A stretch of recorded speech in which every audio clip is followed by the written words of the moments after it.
A word of warning, this podcast explores graphic and disturbing stories and includes some strong language. It therefore may not be suitable for our young listeners or other folks who may find it disturbing. Hello and welcome to True Crime Daily, the podcast covering high-profile and under-the-radar cases from across the country every week. I'm your host, Ana Garcia. We are recording this on February 24th, 2021, and this is such a super special episode. It is our 100th episode, and we have, yay, some of our favorite guests and crime experts. You're all part of the crime family. I'm so glad you could all manage to be on all at once. Lewis texted me last night, said, this thing is like a town hall. There are so many people. I said, yes, it is. Okay, let's introduce everyone. You all know each other, which is marvelous. We have former prosecutor Loni Coombs. Hi, Loni. Welcome back. Hi, Anna. It's great to be here. Forensic neuropsychologist Dr. Judy Ho always leads us and keeps us grounded.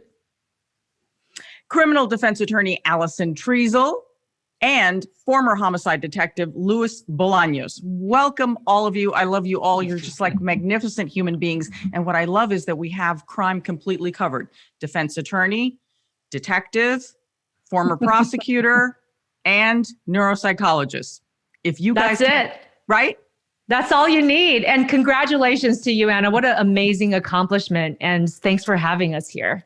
Oh, thank you. I didn't start this podcast, so we have a special at the very end. The person who did launch this podcast 100 episodes ago, Owen Michael, is going to join us for the comments section. So it really is going to be great. And as I look at all of you and I think about all of us discussing this, I'm like, I see a television show here, right? I see something fun. All right, let's get to the cases. All right, enough about us. Let's get to the cases. The body of Alexis Murphy has been found 7 years after her disappearance and 6 years after her killer was convicted. He was convicted even though there was no body. Those are really tough cases. So I'm fascinated about whether this will have any implications on that conviction. But first, an ex-cult leader has been sentenced to 30 years in prison for the starvation and medical abuse of 2 children back in the 1980s. Okay, how freakish is this?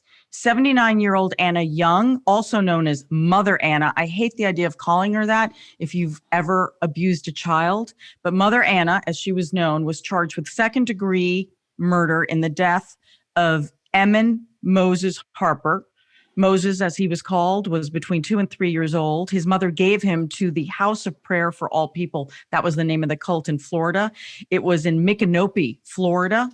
And Moses died somewhere around 1988 after he was locked in a closet and deprived of food and water for an extensive period of time. And his remains have never been found. This is, I mean, Judy, when I heard this, I thought of you immediately. It's like, this is a total Dr. Judy case. Yeah, it's just so sad, even as you're starting to just dig into the details of, where this is going to go and the types of things that have just been going on for God knows how long at this point before finally this was revealed. I mean, it does not feel like this is something that just happened all of a sudden. It seems like there was a systematic approach here. Absolutely. The remains of the baby have not been found, but members of the cult told authorities that he died from this abuse of lack of nutrition, and that apparently Young ordered the body to be burned in a barrel. And this was all part of releasing the demons in them. I know, Loni, you've seen cases like this before where the reason is always save the child, save the family from the demon, but it's insanity. It's evil. Well, it's evil. And when they couch it in the religious terms, and then they say, this is my religion, this is how we're practicing our religion, that's sort of the defense that they put up. But anyone looking at this, and when you see the whole picture of the pattern of abuse that she was doing to multiple children, these children would be brought to her to be taken care of. And we're talking about 2 and 3-year-old children. I mean, these are just babies. And the things that she was doing to them, there's no justification for it. Absolutely not. Do you think, Alison, that because this case is really so old and you actually don't even have a body here, she actually entered a plea? She finally agreed. She was going to contest. And then she finally said, okay, fine, you got me. But the fact that people kept her secrets for so long, Well, first of all, what's incredible is she finally was caught and prosecuted because her own daughter turned her in. But, I want to tell you, Ana, something, and it involves Loni. So 20-something years ago, one of the first cases I ever handled was a case out of Malibu, and Loni was the deputy in charge at the DA's office at the time. And Loni, do you remember the Asian preacher and the husband that stomped the wife to death to get the spirits out of her? Do you remember that? And I'm going to throw it to Lewis, because immediately, their defense that it was a religious service and ceremony that went very badly. And immediately the police were on it. Immediately they were charged. And the jury, as Loni knows, was like, no way. You cannot hide behind any religious practices. That's not the way murder charges go. But Lewis, there was immediate police involvement. And that was 25 years ago. And I'm just so curious. There were something like 20 plus cult members. How come the police were not involved in any of these disappearances or deaths? I don't get it. Yeah, you know what? Things like that still happen today. I mean, that scenario, it takes someone to observe something like a neighbor, or it could be someone living next to you. I guarantee you there's somebody watching this podcast or listening to it, or will be shortly in the future, more than one, who has a suspicion of these type of activities going on next door to them or down the street, and are on the fence of whether or not to make that phone call. These things aren't these organizations, cults, whatever you want to call them, and a lot of them don't even meet the threshold to be in a cult. The activity is still there, the behavior, the abusive behavior is still there. It takes a community to sometimes identify these type of places, much like the one in Paris, Riverside County, with the Turpins, right? Oh, my God. After those two, I didn't want to call them mom and dad, but the two suspects in that case, after they were arrested and it came to fruition what they had done, because one of the victims, one of the children had run away, the neighbors came out of the woodwork saying, I saw this and I saw that, and that rang a bell. So I think that's one of the reasons that these things just don't get brought to the front, because people don't want to ring that bell because they're worried that they might be wrong. So what I say to folks like that, if you have a suspicion about a neighbor as you're watching this program, or someone who lives down the street where you think the children might be at risk for whatever reasons, are raising flags or concerns to you, to call law enforcement, share your concerns with them. Police check the welfare calls almost on a daily basis. And that's exactly what they do. They encourage those calls. They'll go down there and do an investigation and see if there is something there that's not ringing true, if there's something to that type of call. But I guess I just want to get the point across that if you call and police respond and it turns out to be nothing, that's okay. You are not wasting law enforcement's time. They want to embrace those calls. Please call if you suspect something like that, because the alternative is just unacceptable. Lewis, you're making such a good point, because I have seen this multiple times where maybe people cite that it's none of their business, or that maybe they'd feel embarrassed if they were wrong. And I think that that's part of also our societal values. We're in America. This is an individualistic society. We kind of say, well, you know what? Those are people's business. I don't want to be in the middle of that. I don't want them to feel like I'm overreaching. But I'm so glad that you're putting that message out there, because it is important, and it's not like they're going to get in trouble. And the worst thing that happens, you're a little embarrassed. Okay, maybe I was off. But the best thing that happens is you could save lives. I mean, that is what's on the line here. So thanks for saying that. Can I ask a question to Judy? So, Dr. Ho, what fascinates me about this case, there are bad people in the world, but what fascinates me is that in her cult structure, she literally separated the children from the mothers. And the part of the case was that she put one of the children in bleach. What is the psychology behind the parents, especially the mothers, that would give up that much control to this cult leader? Well, it's such a great question, Alison. And I think that from the outside, sometimes it looks inexplicable to us, but this isn't something that happened over the course of a day. It was very systematic, where it's, in general, the part of the grooming process where they start to separate the parents from the children. They lavish a lot of attention and positive attention on both the parents and the children at first. And then there's a lot of secret keeping. But at that point, once you've gone down that path, you have been convinced that this is a leader. This is somebody who actually, whatever doesn't look like it makes sense, that you trust them. But that didn't happen overnight. And the separation is there so that essentially the children can't communicate to the parents what's actually going on. And the parents don't really have their own eyes on it and have to trust this leader now they have now come to essentially respect and admire. And this is one of the worst things in terms of the age range that she's targeting, but this isn't actually that unique either. These are toddlers. How much can they even really communicate about the abuses that they are suffering to their parents? And I believe that is extremely deliberate. She's not picking 18-year-olds. She's not picking 15-year-olds. She's picking 2 to 3-year-olds.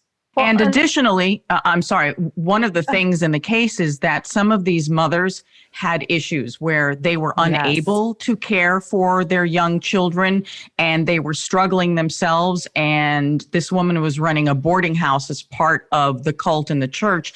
So they felt that they were doing the best they could. In other issues like that 12-year-old girl that you mentioned, Alison, who was dunked in a tub of bleach to get the evil and the devil out of her, she had behavioral problems, which her parents thought somehow in this boarding school and situation, she might actually get help. But that was not it. And this is why she leans on the religious institution, or at least a religious idea. It's kind of like a powerful other that if the parent doesn't trust her, she can say, oh, but God wants this. You know, if you really follow God's teachings, this is going to be what benefits your child and your family.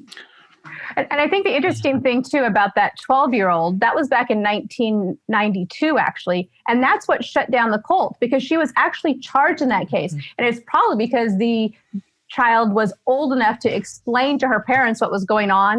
They actually made a charge. She was charged. She was convicted. And then she took off. She disappeared with her daughter for years, and she was on the FBI's most wanted list. And that's how they found her in 2001. And she was only sentenced to she ended up serving 192 days in jail. That's it. And then she was out again. And the real warriors, the heroes in this case, are those children.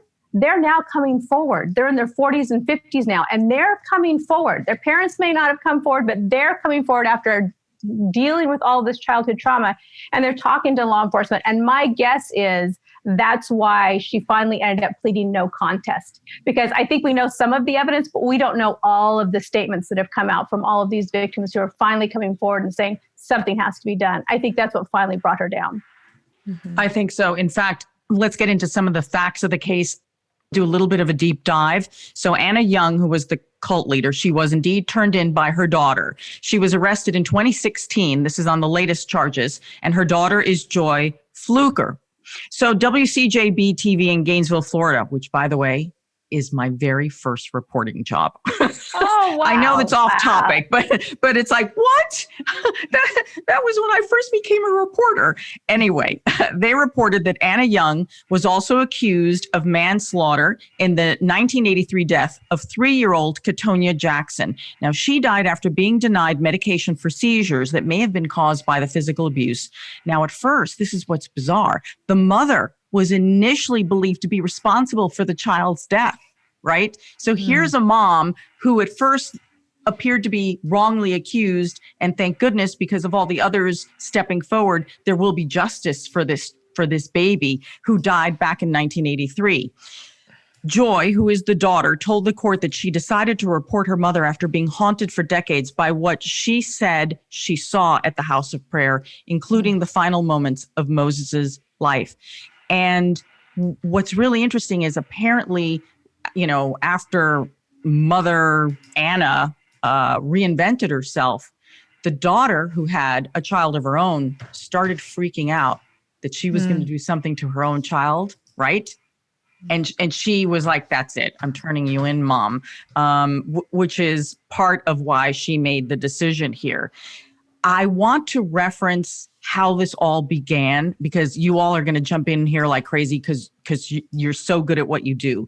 The Atlanta Journal-Constitution has an exceptional piece of investigative reporting called Mother Anna Unmasked. And this is like her whole story. So her first crime that we can possibly maybe figure out goes back to 1973. Ana Young's stepdaughter mysteriously disappears in Chicago in 1973. And that's when Ana and her husband move south to become these religious fanatics. Okay. Mm-hmm. How weird is that? That little girl was never found. I think Chicago is going to open up that case now. So they moved to Florida. At the most, they never had more than 25 members in this cult. They asked their followers for money, all of their money. They had the boarding school, and they handled behavioral issues with this starvation, right? With the beatings. And then this, I want to hear from you, Alison, on this one. Then in 1988, this is before, right, the other abuse cases come to light. Ana's husband, Robert Davidson, is found crushed to death under a Ford pickup truck near a junkyard. The medical examiner says it appeared to be accidental. If I'm the defense attorney, I thank him for getting it so very wrong. Okay. I mean, things like that just don't happen. And usually when you have a person who commits lots of crimes, as this woman has, there's no coincidence around her. Every crime, every death will be related to her. They really, for years and years, they just didn't investigate her the way they should have. And that's why I said that to Lewis. I mean, you talk about under the radar cases. She was under the radar, but living in plain sight for years, doing really horrible things. And let's say he objected to what she was doing, or he planned to come forward, and then he dies in that kind of a way. It's beyond suspicious. The thing about murder charges is there's no statute of limitations. So even for abduction cases and there's statute of limitations that may get in the way here. But for this case, any disappearance that led to a death, any suspicious death, can be reopened and charged. And I think that's probably going to happen. But remember, she has now pled guilty. So she's going to spend at least 30 years in prison. Wow. Yeah. And Alison, I just want to add, because I find it it's a little disturbing to me. How in the world is she able, the suspect, Ana Young, to enter into a plea deal without giving up where the bodies are? Isn't that something that should be part of the initial bargaining? No, why didn't that happen? To be honest with you, it's actually not unusual that they're not going to give it up, because they're going to fight saying that they didn't do it to the very end. And ultimately, this is where the length of a case does matter. Memories fade, witnesses are gone, evidence is gone. So those are the kind of cases where you are going to plea, because frankly, you don't know how your case is going to go. I mean, Loni and I have talked about this so many times. For a prosecutor, the longer the wait is, the harder the case is. Do you agree, Loni? I mean, for us, absolutely. It's great news, but for a prosecutor, it's a problem. Well, especially if it wasn't investigated correctly the first time. At the time, you don't have any forensic evidence, and then memories are so faulty all the time. So you're really just getting verbal statements that have such a long passage of time. It's not very credible to put in front of a jury. It's very difficult. So Ana Young started unraveling at this point after her husband dies mysteriously at the junkyard with a car crushing him. So this is when the beatings apparently got worse. In 1992, as you said, Loni, police in Florida investigate Ana Young for bathing a 12-year-old girl with bleach in a metal bathtub. Allegedly, several church members held her down while her skin burned. Mother Ana said that they were burning the evil out of her, leaving her skin blistered and burned. The girl was taken because of behavioral issues. That's why the parents left her there. So after this whole tub incident, the girl was taken back to her room and her hands were strapped to her bed and her parents were called. Her parents arrive and see her in this condition. They immediately take her to the hospital. She has to be entered into a burn unit, and those parents call the cops on her. And that's when Ana Young gets charged, arrested, convicted, and as you guys said, Then she's on the run, Loni, like forever, and finally serves 6 months after being caught in Illinois. So here's what I find really, really fascinating. After she does her time, she settles in Georgia, and I really want to hear from you, Dr. Judy, on this.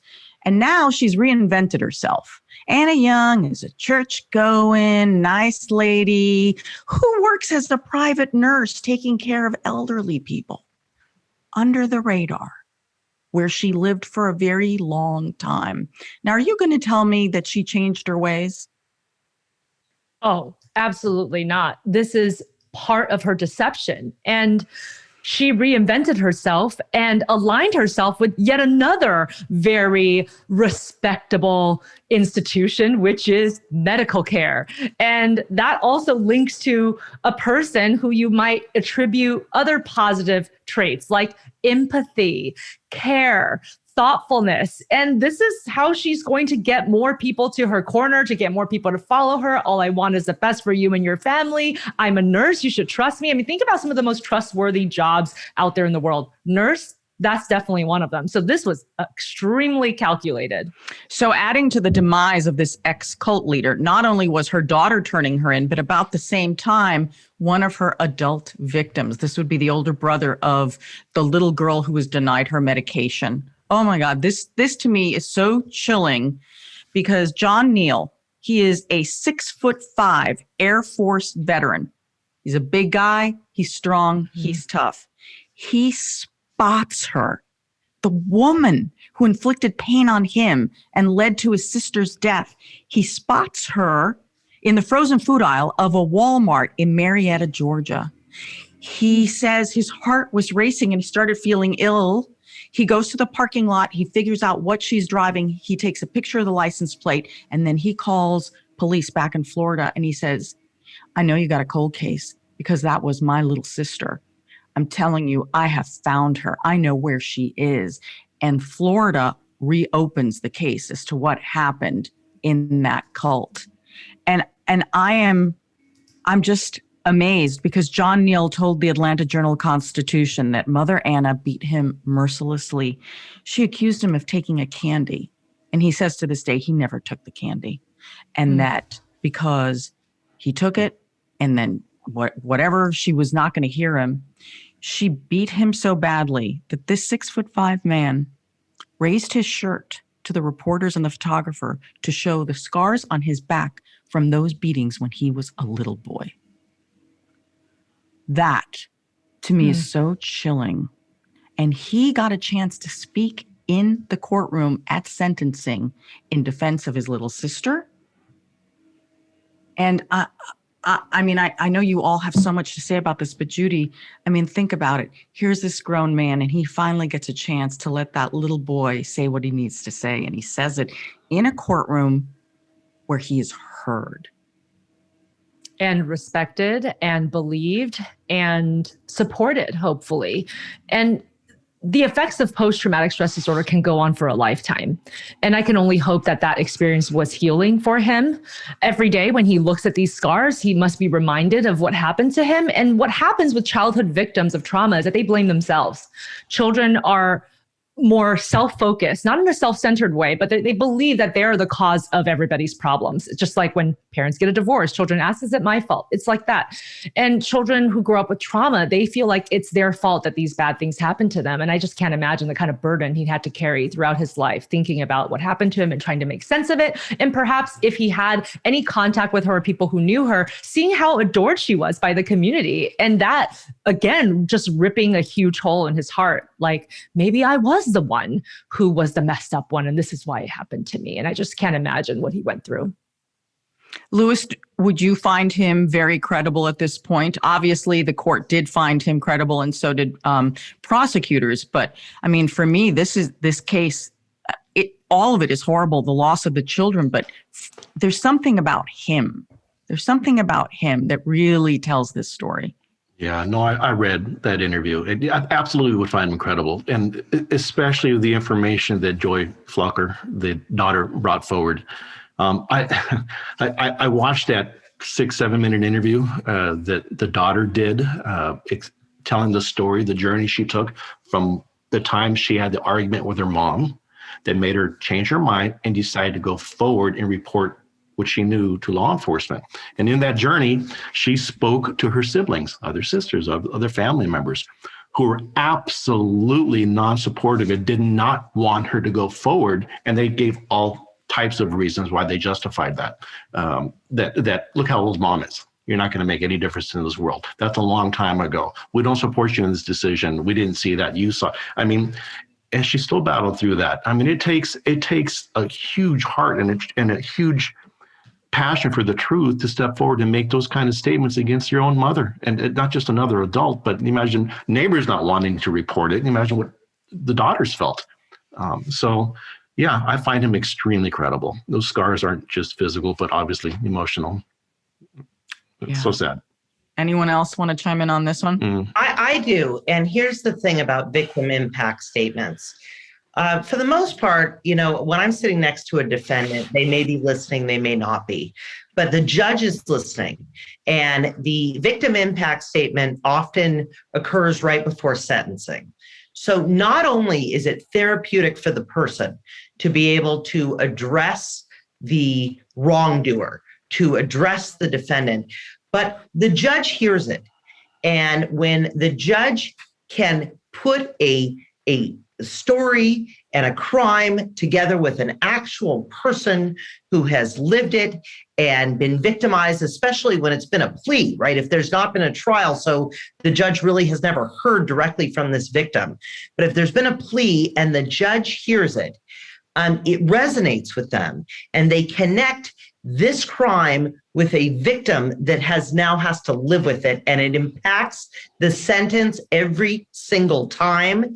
And victims not only feel that they're being heard, but their words are adding to the years in prison this person gets. So I think it's very powerful for victims to speak up, and they need to know that the justice system wants them and needs them to play a role in a prosecution. And whatever judge is hearing it, it's different when it comes from a transcript or from a DA's mouth. When the victim says those words, it makes a difference in the outcome of the case. Well, and especially in a case like this where the crimes were so far in the past, it's easier, like especially Alison, as you point out, because there was no trial. The judge is just looking back at, oh, well, years ago, a child was hurt. That's bad. But not taking into account all of the years of damage since then. And when you have this grown man standing in front of you and saying, it wasn't just then, it's everything that's happened since then. And all of that should be taken into account for the punishment. I will say, in this case, the judge did do one thing that I get upset about as a prosecutor and just as a person looking at the value of human life. And that is, he sentenced her to 30 years on the murder, and then 15 years on the manslaughter, but he ran them concurrent together. So she's not really getting extra time. And in my mind, that's always like, you have two lives here, two dead children. They both need to be accounted for in that time given. You don't get a deal here. It's not but 2 for 1. Loni, that goes back to what I was telling you, or what we were talking about with why there would be a plea in the case and why the district attorney would offer anything. And I think that there probably was some weaknesses in the case. I mean, some real weaknesses in the manslaughter charge in proving up the case. That would be my hunch. Yeah, there might have been a plea deal worked out with the prosecutor. It also might be, oh, she's so old, 30 years is plenty. There's a lot of reasons why it goes into it, but just for the message that it sends to the victims, I think it's important to say, hey, look, they both are equally, worthy of being, there being a consequence for Well, it. John Neal, a victim and a survivor, told WEAR TV after the sentencing how he felt about this. Let's play the clip. I feel like we got justice 100% because I often wondered if I would ever get justice, anything, any accountability. I know God holds everybody accountable. I know that was coming, but to see it and be able to live it, it's just wonderful. It's a blessing. Given that this man was abused in the name of God, I find it very interesting that he in his heart believes that God will always hold her accountable, and that he finds some kind of peace here. So it's almost as if Dr. Judy, I don't think that she managed to kill his spirit and whatever spirituality and religious beliefs that he could possibly have later in life, that somehow he found a path where he could believe and permit another being, a spiritual being in, and she didn't take that from him. You're right, Anna. I mean, it's good that he still can hold on to his spirituality. So it seems like it's a very positive source for him. It's something that's helping him to make sense of everything because he wasn't able to control what was happening. And I think that sometimes you do see cases, though, where it really just taints the individual's entire worldview and they run away from any idea of God. There is no God. God would not have allowed this to happen. And it does appear that spirituality is very important to him and that he's able to make sense of it. And also now there is a conclusion. And I think that is what's so important about this, is that there is a closure. There is a tangible thing. She has been sentenced. I can move on. That was my closure. Now I can do my own individual healing process outside of that. And I think that is what is so helpful for him specifically, and also for other victims when they see that their perpetrator is actually being served a sentence that feels justified. Well, I think we're going to find out that there are more cases that will be investigated as a result of her plea and this case. It may have been a small cult, but damn, it was a dangerous one. When I read this, we had a great family discussion. And so I just want our listeners to think about this. You know, would you turn in your parent knowing that they did a horrible thing? Would you turn in your child knowing that they did a horrible thing? Lewis is right. The amount of courage that it took for her daughter when all the rest of the siblings were basically against her. But it's just such an amazing discussion. This person raised you for better or for worse. Are you going to be the reason that they spend the rest of their life in prison? Mm-hmm. Well, I think her daughter was worried about her own child. And I think she looked at herself and said, a real mother protects their children. And if that means I have to turn on my own mother to protect my child, so be it. That's a tough one. I agree with you. Okay, team, our second case comes out of Charlottesville, Virginia. This is a case where a murder suspect was convicted without the victim's body. And now, 7 years later, the remains of the victim have been found. To me, it's one of the most interesting cases of its kind that I've seen in a long time, because first of all, I'm curious about the impact, if any, on that murder conviction. And of course, now the family, even though they got the conviction, they can truly, truly move on and give their daughter a proper burial. This is the case of 17-year-old Alexis Murphy of Virginia. She vanished from a gas station in 2013. Her remains were found this last December 2020, but police have only now publicly released this information. And her remains were found about 5 miles from where she was last seen.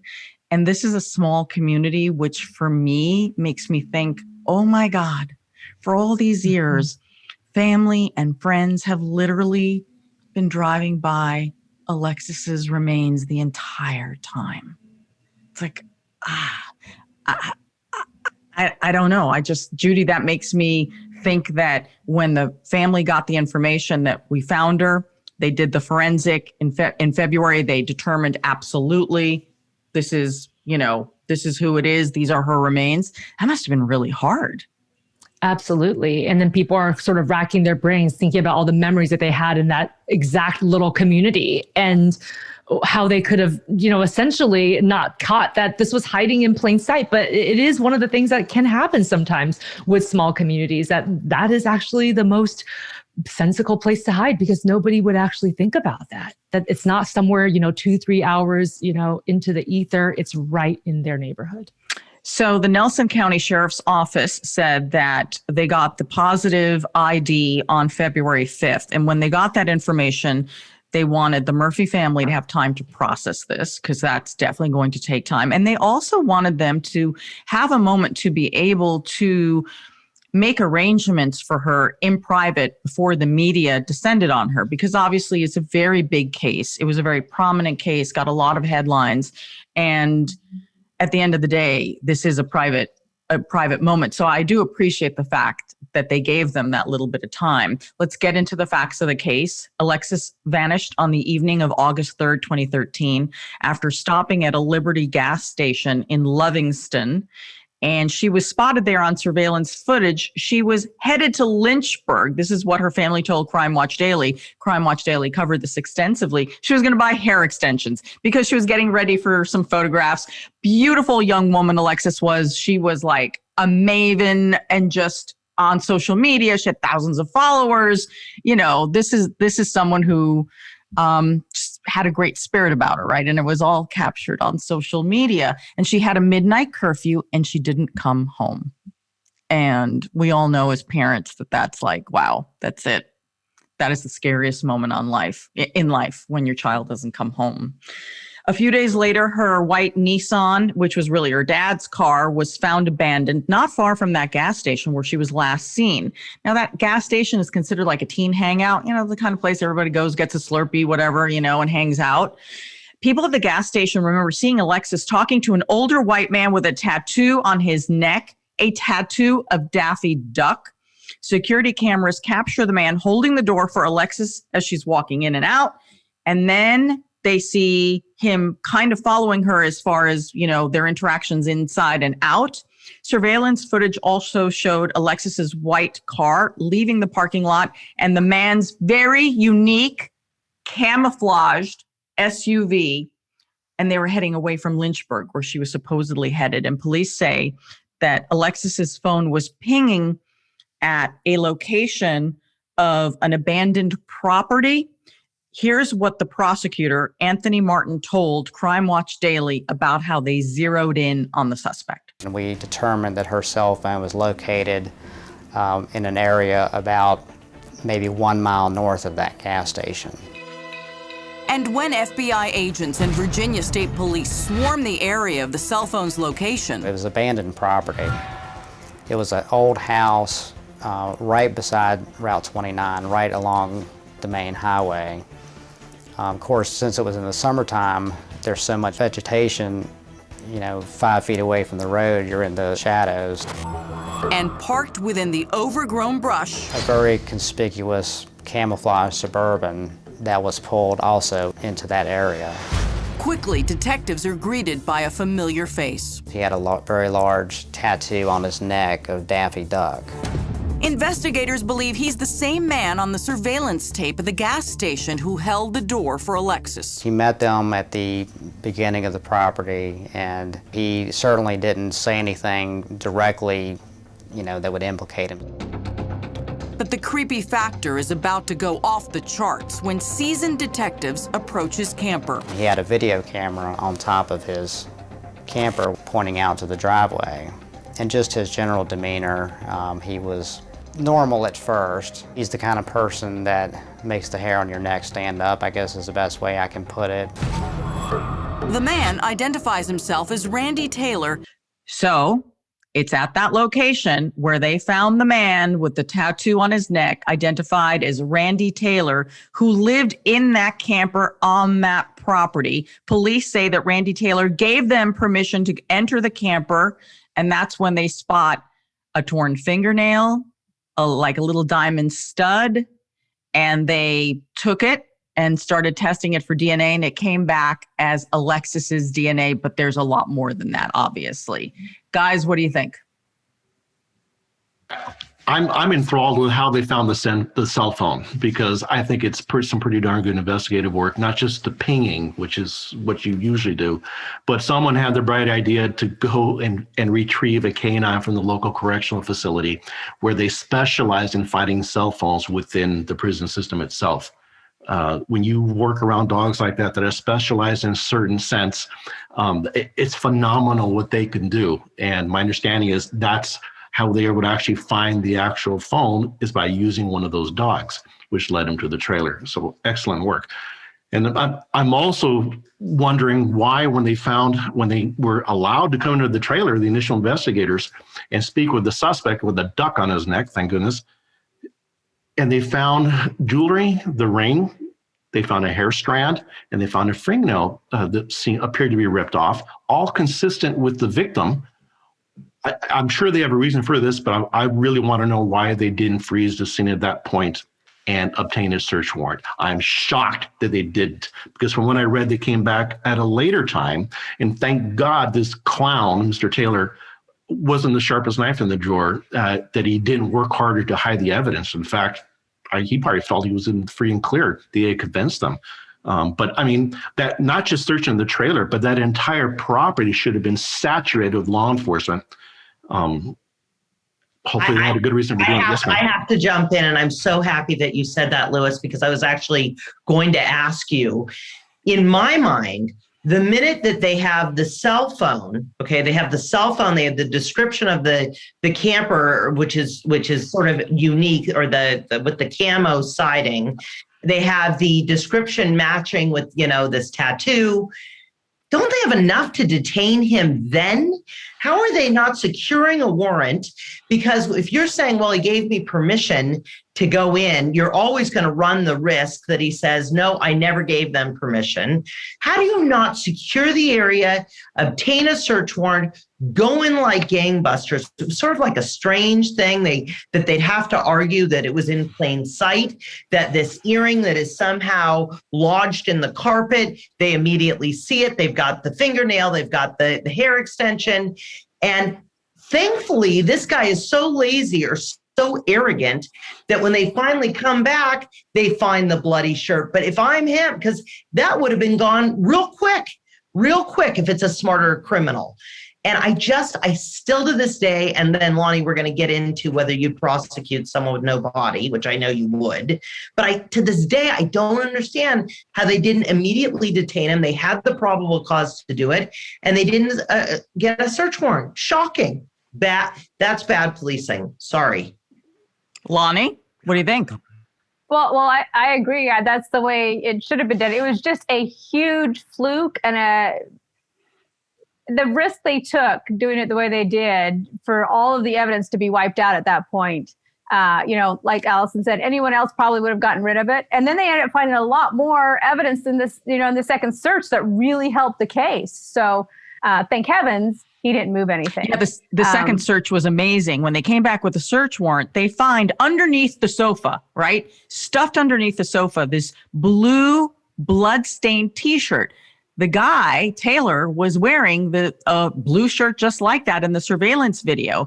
And hair extensions, artificial eyelashes. And they tested that for DNA, and that blood on that shirt was Alexis's. The hair extension and the eyelashes matched Alexis's DNA. There's no explanation for that being there. Well, Anna, I would say that it actually is quite common for some criminals to really relish in this fact that they have memento of their crimes.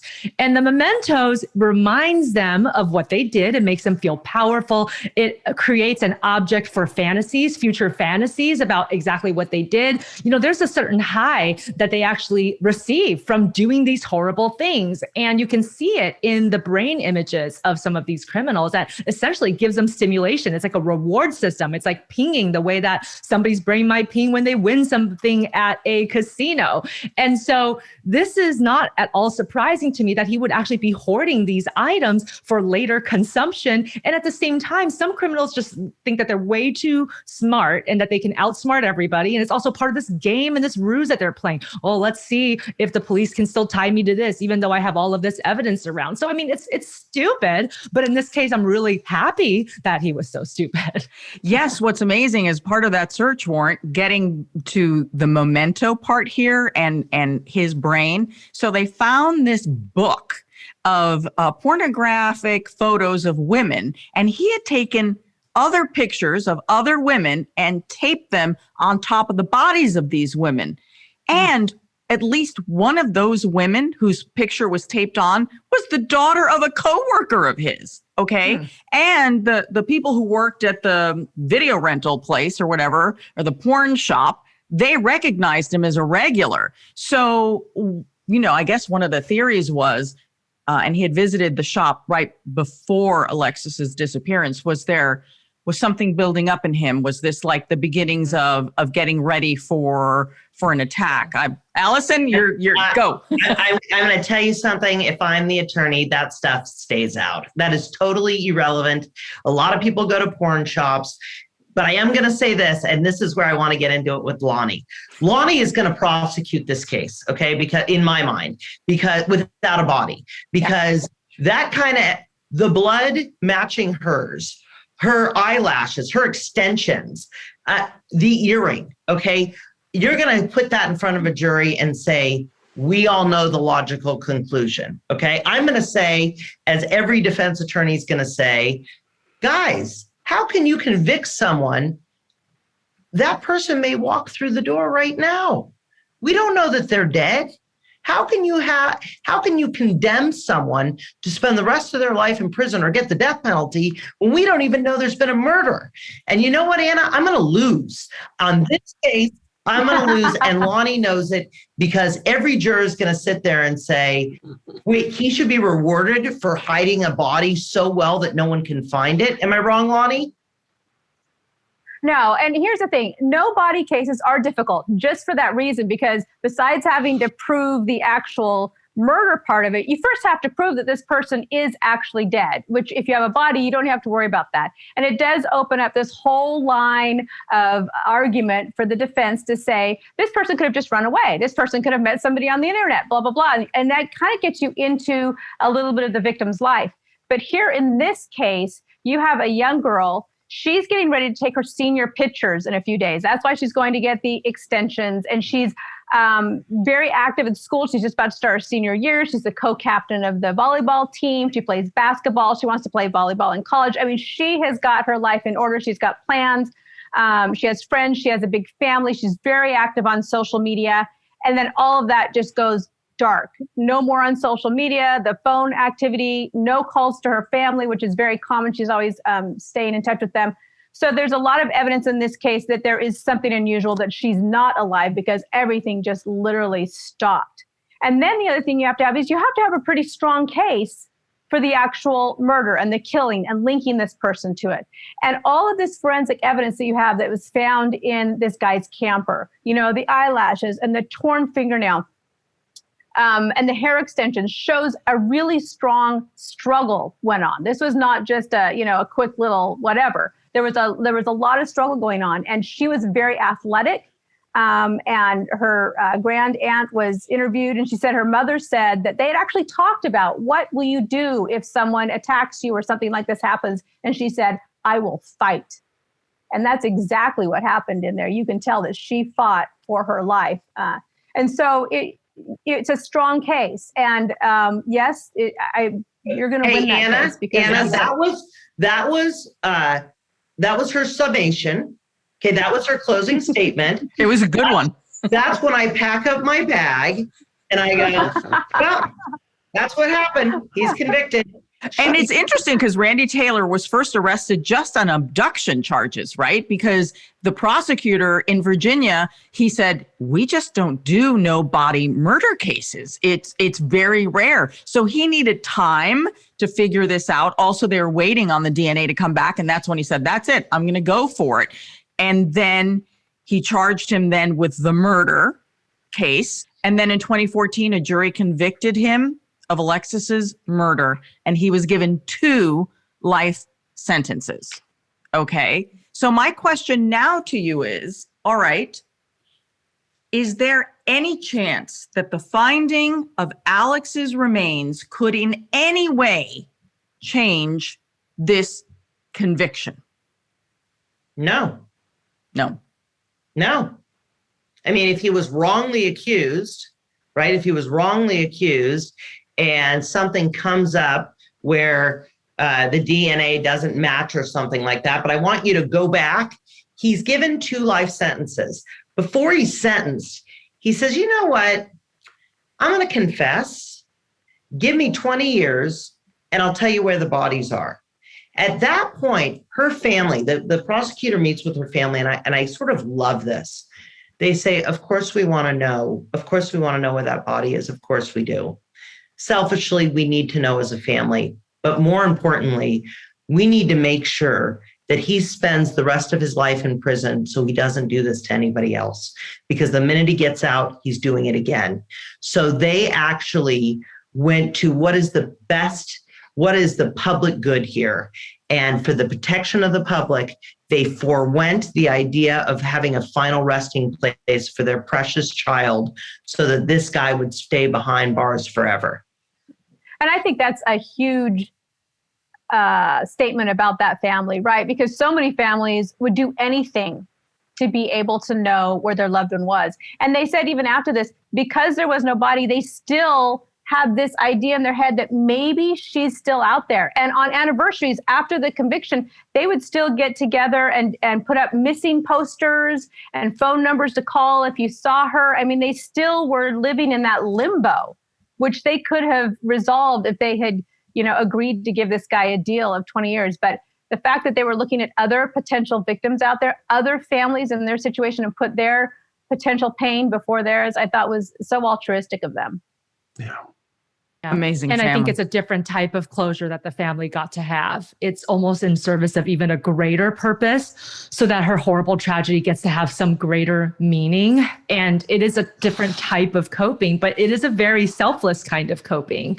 And I really hope that the family is going to take some time and just really understand, not only the sacrifices that they made, but, again, just honor the memory of her as a whole person. I think sometimes when these cases become investigated, everything gets kind of scrutinized, and they just become this mystery to be solved. And you start to diminish this person down to a mystery rather than really appreciating the whole person. And I just hope that the entire community will continue to remember her for who she is.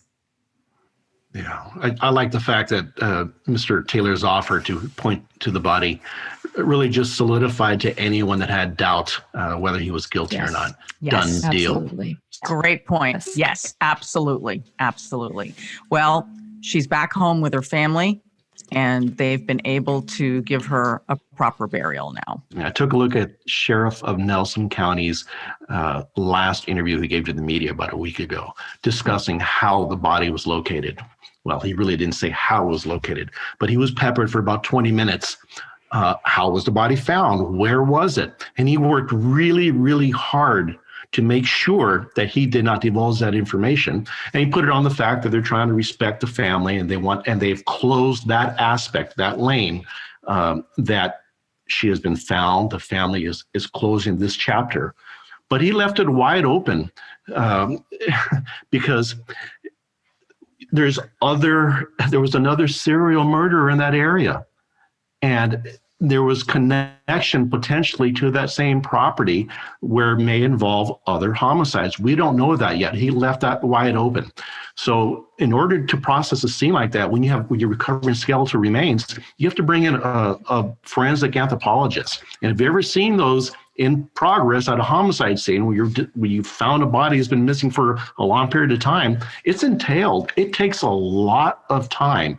And some of the things that they're trying to do when they recover the skeletal remains in a hole, not from a burial, but they were trying to hide that body. You're trying to identify, first of all, how many victims are in there. If there's more than one, you're trying to figure out if the body has been moved from one place to this location, multiple locations. If our suspect had this person buried somewhere else or received assistance in moving this body multiple times while he was being investigated. It's a slow process, and it's very difficult to hide the big canopy, the tent, and the coroner's office coming in and out, and the lights at night. I mean, so I think that's going to come out eventually. I don't think that that part of the case is closed yet. I think there's more going on there, especially how the body was discovered.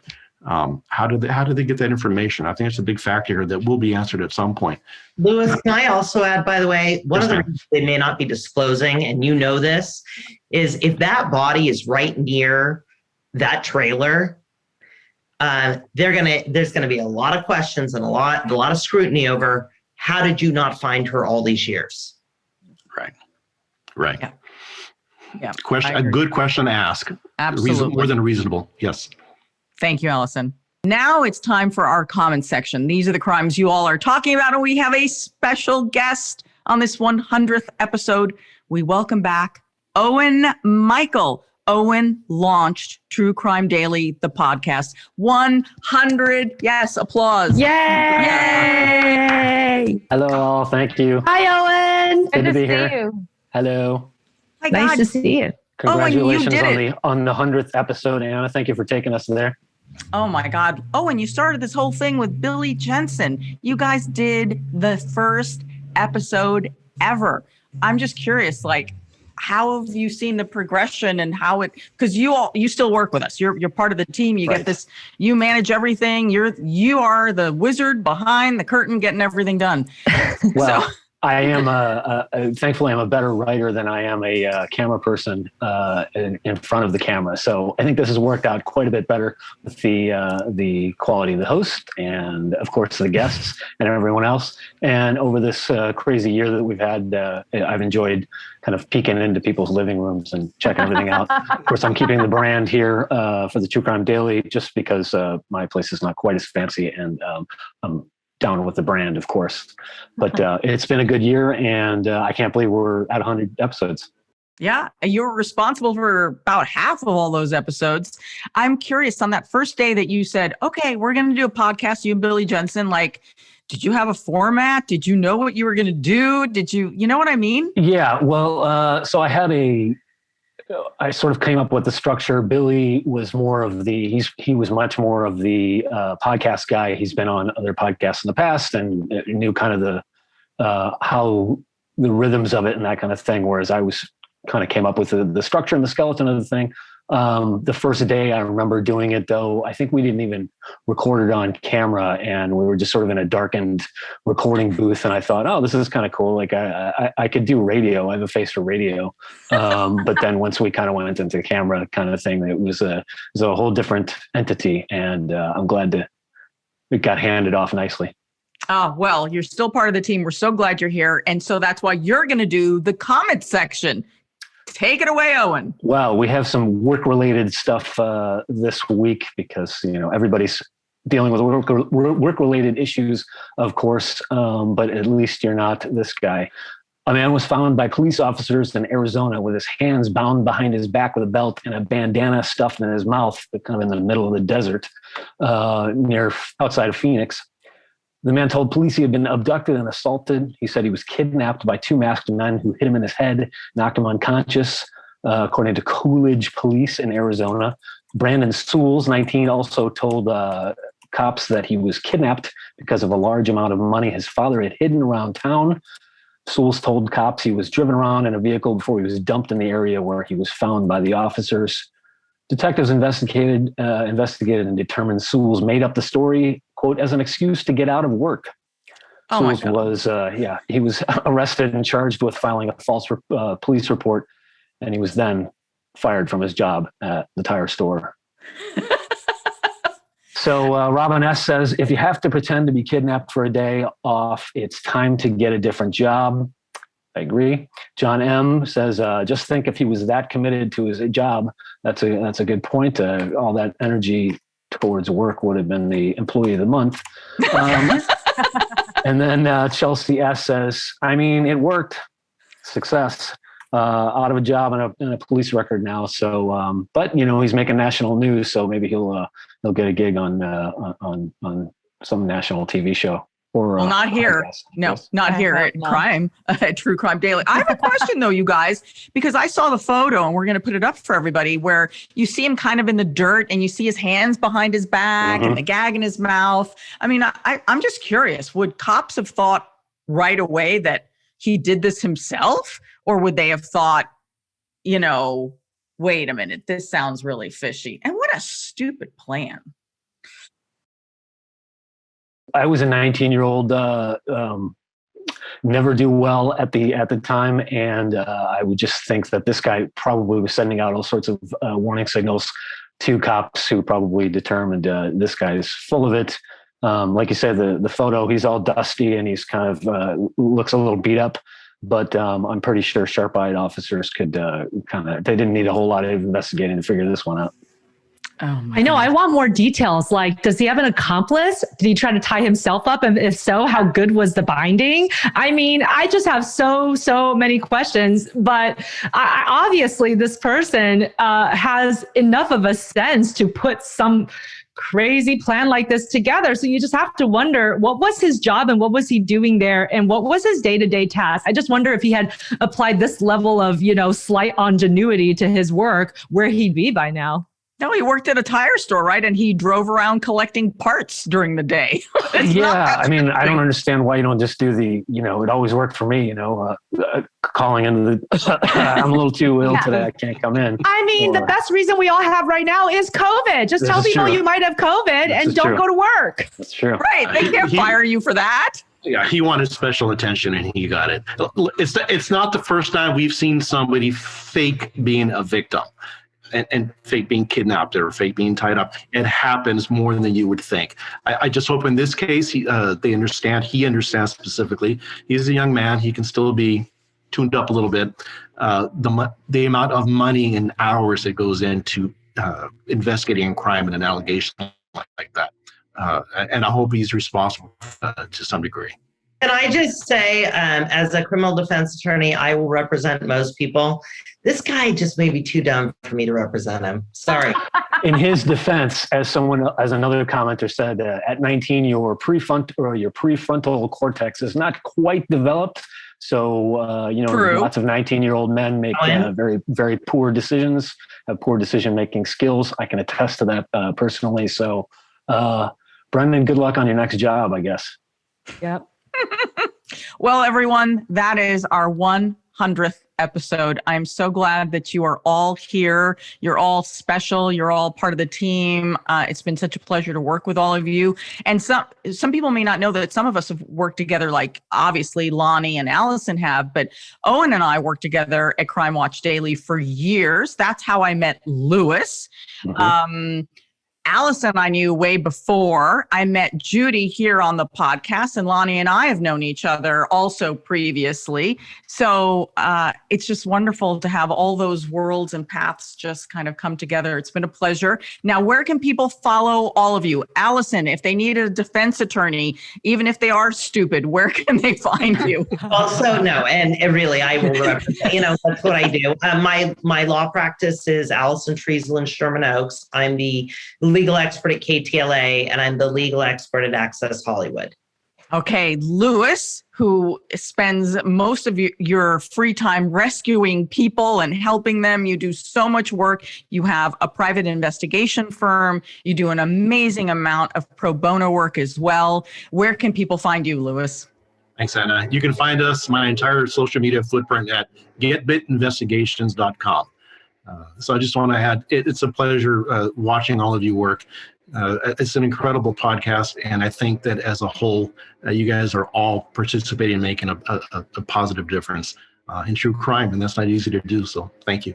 Thank you, Lewis. Okay, Loni, you're always all over Oxygen with 100 shows.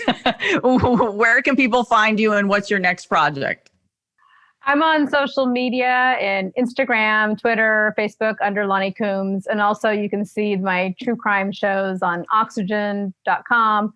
And I just want to say too, here right now, I'm looking at some of my favorite people in the true crime world. So it's been such a pleasure today to just, I love to talk about crime, and this has just been pure fun. So thanks for having me. Absolutely. Dr. Judy, I'm so excited. She's got this hit show on Netflix right now.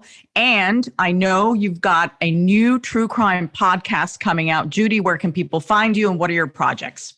Well, thank you so much. And Anna, again, it was an honor to be here and be here among such esteemed colleagues. I actually learned a lot today, and I just so appreciate you bringing me into this wonderful group. So yes, you can catch me on Netflix crime scene, The Vanishing at the Cecil Hotel. It was trending #1 since it's been released. So that's been amazing. And I really feel like it has made a lot of positive difference in the true crime space because of the arc of the story and the important social justice themes that were touched upon without getting into too many spoilers.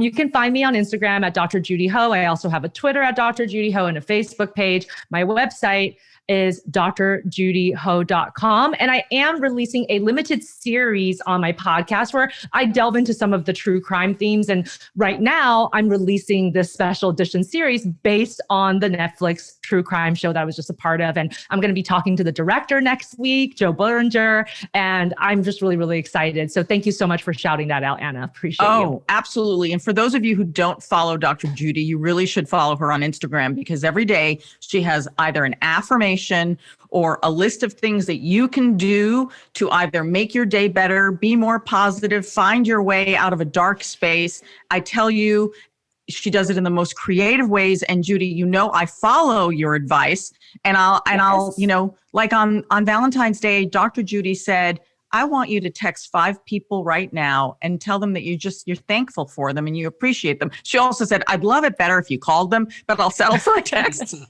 And it's those little things, Judy, and you do it with such ease, such grace, and such kindness that I so appreciate you. You've made a huge difference in my life every single day through your account. Oh, thank you. And I always love reading when you do them and you tell me what that experience was like. So thanks for all your support. Of course, now I feel horrible that I didn't text any of you. Like, who are those special 5 people? I'm so sorry. They're all sitting there saying, I didn't get a text.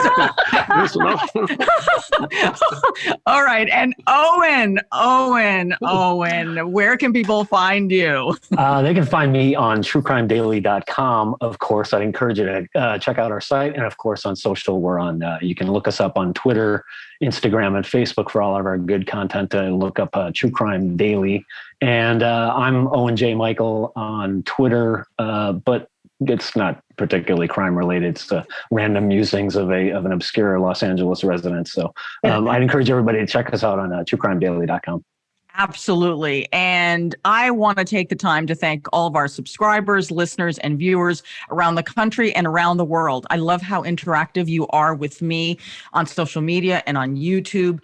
You make me a better reporter. You make me a better storyteller, because you call me on stuff that's wrong. If I have a fact wrong, I'm horrible with geography. You call me on that. If I mispronounce something, you tell me how to pronounce it. And I know when it comes to math, I do a terrible job. So I so appreciate it when you do that, or you fill in the gaps. You've been following the story and you know a detail, or it happened down the street from you and you add that. I love the fact that you do that. The other thing is you educate me. We had a man who survived a kidnapping, very, very big case. And some of you wrote to me and said, you know what? Stop calling him a victim. He is a survivor. And I heard you. I really, really heard you on that. So thank you so much for educating me, because I'm still growing. And I want to thank the entire Warner Brothers team that works with us. It is a tiny team, which is why I can thank them now in a very short list, who put this together. Special thanks to Sophie Liddell, Owen Michael, Bob Moeller, Stephanie Schwartz, Moses Venegas, Richard Jory, David Song, and Rodney Vallow. Thank you, all of you, for making this happen. Of course, you can always find our content on Spotify, Apple Podcasts, Stitcher, Google Podcasts, on YouTube, and get updates, as Owen says, from truecrimedaily.com. He's in charge of that newsletter he's going to send you out. But Owen is going to take us out with the phrase that he coined on episode number 1. Don't do crimes. Done. Bye, everybody.